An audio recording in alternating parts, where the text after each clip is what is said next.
Hi guys, welcome back with me again in this channel. On today's tutorial, I'm going to show you how you can change background in Zoom meeting on mobile. So the Zoom meeting app is now changed its name to Zoom Workspace.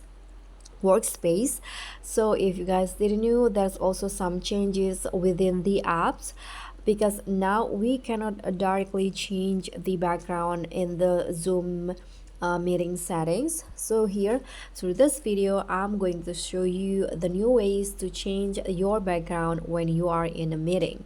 So first, let's just launch the the Zoom meeting app.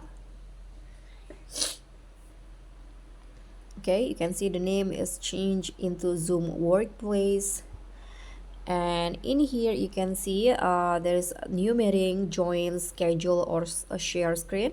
But since I don't have any scheduled meeting, so I'm going to just tap on new meeting myself to give you the example. So let's just tap on start a meeting to show you the way in changing background. Still connecting.